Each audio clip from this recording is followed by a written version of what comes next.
Oh, I'll pop. Oh, good morning. You almost caught me mid-sentence talking out of school. Well, it's Annette Densham here with you this morning on Obsessed With. I'm really nailing these intros now.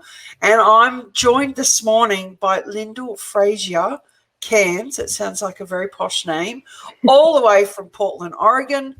Lyndal, thank you for staying up, even though it's only 5 o'clock. But, I know 5 o'clock you're going, oh, it's time for a drink.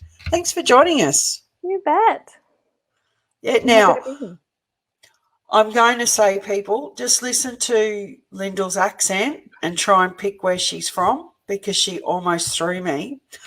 So, Lyndal, your background's in marketing. You're a bit of a digital marketing pro. And her business name, she, I love what you've got on there so I know how to identify you. Her business name is No Pants Consulting. And we were just talking about some poor bloke who got busted without pants. Weren't we? Yeah, so I think it was a couple of days ago, this guy, newsreader in, I think, San Diego or somewhere in Southern California anyway, who definitely was prepared from the waist up and then not so much from the waist down. So he did his live cross and he did it well. And then they did a cutaway and it turned out he was not wearing pants. And so this has been doing the rounds for the last couple of days. Yeah, well, that'll go viral, won't it? And I guess what I really loved about when I was reading about you is that you're really upfront, and this is like not an oxymoron, about being forthright and honest and acting with integrity. Isn't like seeing things like that with people with their pants off or without makeup or, I did brush my hair before we talked. Is that what being forthright and honest is all about? I mean, we're really definitely seeing that right now, aren't we? Like on video calls, you get the insights into people's lives and people's lives are messy. They always have been. And this sort of facade that we kind of put up to say, we've got this together, y'all, is just that. It's a facade. So I really like the fact that, I do Zoom calls every day, all day. Case in point, there's background noise at your house. That's a beautiful thing. Like stuff is happening that is not what you're doing right now. And that is our lives. Lives are messy. And I really love the fact that we get to see that now. We get to kind of peek into people's lives and see people in a 360-degree dimension when previously we only got, this. You only got like, here's the slick, I've got my makeup on, my hair's done, my legs are shaved. I may need a lawnmower soon. It's just getting pretty bad down there. But, like if we go back, we've both been around the block a few times looking very, very good for our wear. But like back in the 80s and the 90s, I remember when I started work, it was all about, here's your professional persona, leave your personal persona at all. Do you think that coming out of coronavirus world that we're going to see slipping back or that we're going to embrace this openness that we've been able to express ourselves with? I hope the latter. I do think that we have seen the benefit of being whole people. And it's been thrust upon us and we, may not have chosen this. But I think it's kind of amazing that we can see that now and we can see, how people interact with their kids. And that gives us a better, in a work context, for example, you can see how people kind of teach their kids things because the kid runs up and asks them something and they explain it. And you're like, oh, that's a skill that I could use in a business context. And it just helps us to kind of really get to know each other. And I think that the more we know about who we really are, the better we work together. And, the better off we are, when, the proverbial hits the fan and, you have a relationship with someone that you want to maintain and you act from that 360-degree view of that person instead of, the tiny bit of it that you had previously. So I would hope we hold on to that. That's a really good point, because when maybe we have, like clashes in our workplace or disagreements over something, when you've only got, one shade to look at, it's hard to take into context and say, well, I know that, Joe Bloggs' marriage is breaking down at the moment, and that would explain why he's being a bit of an arse at the moment. Instead of us, like we tend to get very selfish about how we respond to people's responses to us and thinking it's all about us, don't we? Does that happen a lot in the digital marketing space, where people just get so caught up in themselves? Yeah, I mean, it's a space with a lot of, well, any space where there is a lot of marketers, there is a lot of marketing. And there is an expectation in, at least in the communities that I am, that, you are faultless. You are, you're a pro, and you are doing amazing work all the time. And that's the goal, obviously. But, shit happens. And I think it's so much more important to be genuine, to ask the questions that you need to ask to figure out what you don't know, and to own your mistakes. Because A, that makes you better, and B, when you don't own your mistakes, you're putting a stop on that relationship. Basically, you're saying, okay, that relationship can only go this far, and you're robbing yourself of the potential, I think. And we don't want to do that, because there's lost business, lost relationships, lost interactions. Now, I'm quite fascinated. Like, I don't know if you hang out in business Facebook groups, particularly women Facebook groups. And as a digital marketer, I'd like your take on this. There's such this disdain for self-promotion. And given that we're all online, many of us are now a little bit skint because our businesses have, taken a huge hit. Why do you think that we are so averse to promoting ourselves? Oh, there's a lot in that. We've got 30 minutes. Yeah. Heaps of time. Let's unpack this. Let's go to therapy. I think that, there is definitely a gender dimension to this.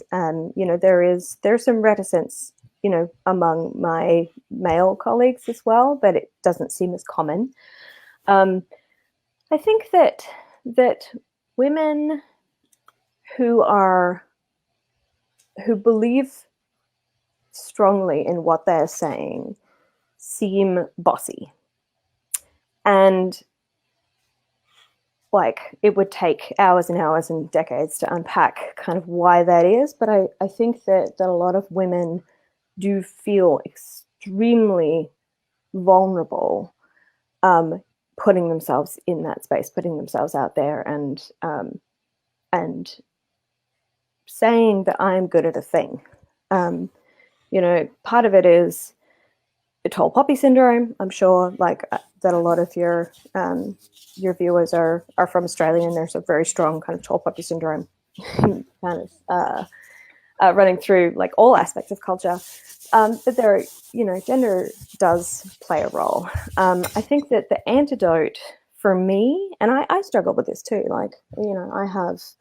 I spent the first probably 2 or 3 years as a freelancer just kind of terrified of making phone calls, just terrified, because I thought every phone call was a cold call, and every cold call was a sales call, and every sales call was just going to be like Mad Men bad, right? You sort of got this idea of marketing calls being like, strong arming people and duping them. And I came around to the idea that marketing is problem solving, and what I do is figuring out what pain points people have and finding a way that the thing that my client has, helps their problems. And so it's a usefulness offer. And so that being able to sort of switch that on for clients did not mean that I could switch that on for myself. And so it took me years again to kind of get to the point where I realized, well, what I do is useful. And what I am offering is that usefulness. What I'm offering is the ability to, translate basically what you think your tool does or what your service is to the people that need it. So, I mean, getting over it is hard. It's definitely a huge hurdle. But I think that what I do is important. And when I consider that as the kernel, usefulness just kind of comes out all of my pores. It's just what I do. Oozes out, doesn't it? Yeah. And I think that's the key point, isn't it? Is remembering that what you are doing, whether it's business or, I'm obsessed with, we have most amazing people sharing their talents and skills, and that could be painting or, some type of creative art, singing, dancing, all of that type of amazing stuff, is remembering that what we've got adds value. So I do have a question here. So someone is really curious why you have she/her next to your name. Can you let us why? For sure. So these are my pronouns. And the reason that I am upfront about them is because you cannot tell what somebody's pronouns are when you meet them. And when, for example, you want to introduce me, you want to say, she does this and her business is. And therefore, it is just really easy to be upfront about these things. It means that folks that have pronouns that are they and them or ze, etc., will feel more comfortable sharing their pronouns and having everybody use the appropriate pronouns for them. Okay, so I guess it's like bringing it more mainstream is what you're saying. I had a conversation with Jackie Pillar, who is an Australian comedian who's non-binary, so they, we. And I asked her, I said, well, what if I slip up? And she said, for me, that's okay. But for other people, they take it very, very seriously because it's ownership of who they are. So that's pretty cool. I've never seen anybody do that before on their profile. I kind of like that. It's I like to be friendly about it. I've got a pin, actually, that my niece gave me. Oh, shit. So I wear it everywhere. Well, nearly everywhere. Is that happening more in the States in terms of marketing and interaction with people? We're in Australia, we're a bit slow here. It takes us a while to catch up, although we are leading the way in coronavirus, flattening the curve. I just need to put that out there. Yeah, I mean, there's, I don't know by comparison. I haven't been back home for a couple of years now. But it is definitely not uncommon to see pronouns used proactively in this way. Being a member of the LGBT community myself, it's really important for me to create spaces that are more accessible if possible. There goes my dog. I told you my dog would bark. The postman just came. So, I'd like to explore that a little bit more, because when you're part of a minority group, I hate using that minority group. It makes you feel like you're less instead of just being a human being, which we all are. But, when you are, I'm using the air quotes there, is it hard when you interact with other people, when you feel that you have to correct them or you explain, where you fit into the world? I think it gets back to the whole person thing that we were talking about earlier. We are not one attribute. I'm not a pushing 40 woman, expat, digital marketing nerd. Like, that is some aspects of me. But I am 100 other things, and everybody else is too. And I'm actually quite boring, so I'm probably less than 100 other things. But, everybody is... Self-confessed boring person. We contain multitudes, right? It's I think that when we feel comfortable sharing who we are as a as a whole person, or as much of a whole person as we feel safe to do, the results are great. You know, I think that leading with the vulnerability of who you are really does, you know, pay off in every aspect of my experience in my life. And obviously, you know, some people are, I'm speaking from a very privileged position here. Not everybody feels as safe as I do being exactly who I am. But, you know, I have spent some years on this earth, and I have figured out what I am good at, what I suck at, what I want to work on, and what I don't care about. And that I'm fairly unapologetic about that, because, you know, there are other people who can do those things better, and that's okay too. We don't all have to be on our soapbox, do we? Yeah. But Saves you from a soapbox. Yeah, I would probably break a soapbox right now. Far too much chocolate and chips over the last 8 weeks. I might be able to hold it up with the hair on my legs. Like, yes, we can do this. That's a really good point, you know, not being apologetic for who you are, because, you know, particularly as women, like if we're going to put ourselves into a box again, women are really good at saying, so I might say to you, you know, Lyndal, man, this is such a beautiful blue jacket that you've got on. Just goes so perfectly with your hair and your eyes. And most women would respond with, oh, this old thing. Oh, well, you would. This old thing. So being unapologetic for who you are is like owning your space. I love that. Was that a realization that you came to slowly, or was there something that smacked you in the face one day and you went, what? Like, I don't want to be making apologies for who I am anymore. I mean, that voice is still there. That voice that says, I bought this at a thrift store for $2.50. You know, stop looking at it. I'm going to run away into a corner now. Like, that voice is definitely still there. I don't know that it ever goes away.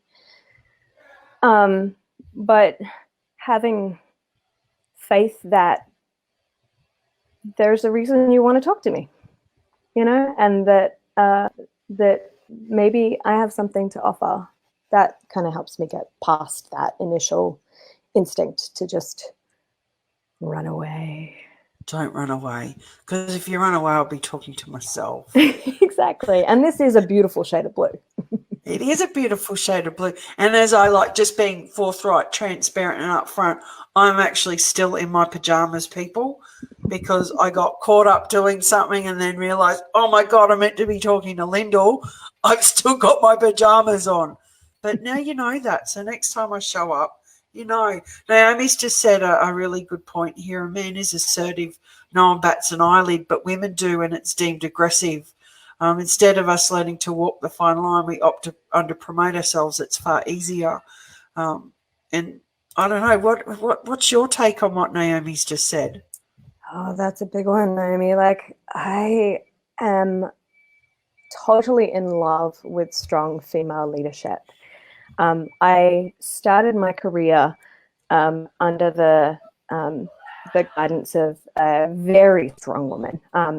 I hope she's still out there in Brisbane somewhere. Her name was Marilyn Lyndal, and she was 150 by the time I met her, at least. And she was one of those, at least, yeah.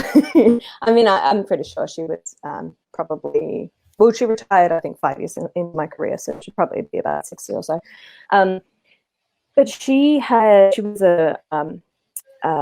one of the old school journalists, very, very strong, very forthright. She would scream at you from across the room without like even batting an eyelid. You know, she was one of those old school editors that, you know, was genuinely scary as a cadet journalist, you know, aged 17 or something. And I was like, you know, I was terrified of her, but there was something in her that I saw and loved as well. And that something was the strength and conviction that she brought to the job. And she was really, really good at her job. She led, you know, not a newspaper, but something like 45 suburban newspapers, which is a hell of a job. She was She would not. She took no lessons. She had no sex accounts. She was just the most gloriously steadfast person. And I took from her once I got over the initial kind of fear, I took from her that approach to work and life and being, having conviction and being strong and that being okay, And so, like, since then, I've always sought out strong female leadership for those reasons, because I know that I work best in that environment. I respond really well to strong women.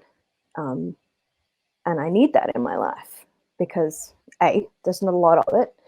And B, I find that is where I thrive, in concert with strong women. So is there a strong female leader that you're seeing at the moment emerging, or who's out there doing her thing that really inspires you? I think Jacinta Ardern's doing a great job. She seems to, and, again, back to vulnerability, she's like, that's her name, right? Jacinta Ardern, I got that right? Yeah, Jacinta Ardern, yep. Cool. I think so. She's going to get a sainthood or something. It seems to be rumours. She has she's leading in a way that is like not only strong but also vulnerable. And vulnerability, and here's the trick: vulnerability gives you strength, and that is not a thing that we are taught. In fact, we're kind of taught the opposite of that. But if you act from a place of honest conviction and vulnerable intention, nobody can touch you because you know what you're doing, right? Like, yeah. You own your mistakes, so nobody can like point them out and hurt you. You are already aware of your shortcomings, so nobody can exploit them, and you are doing your best, which means you're just going to kick ass. Or imagine I've been practicing. How is it in America? Yes. Yes. Yes. I said to Lyndal before, I said I was expecting to speak to an American because I saw Portland, Oregon. And I went, oh, I really like that Oregon. I don't know what the plural is. The Oregon, now my brain just went blank, accent. And then Lyndal opened her mouth and I went, oh, either she's a really good actor and Hollywood should recruit her to do Australian accents, or she's from Australia and, yeah, Australian. She's so easy. Imagine, Lyndal, if we as human beings did all of those things, acknowledged our gender, acknowledged our shortfallings, and acknowledged our place in the world. What a better place it'd be. So if we were going to do that and we looked forward, how would you like to see the world in 10 years' time? Ooh. Okay. Well, if we don't take climate science seriously today, then it's not going to matter what other plans we have in 10 years' time. So number one, like, it is past time to act, and that needs to be our top priority, because take responsibility for the planet. Without an Earth on which humans at the level we are currently at can live, everything else pales into insignificance. So number one, that provided we can work that out. I want to see. I want to see a balancing of the. Right now, a whole bunch of people are shut out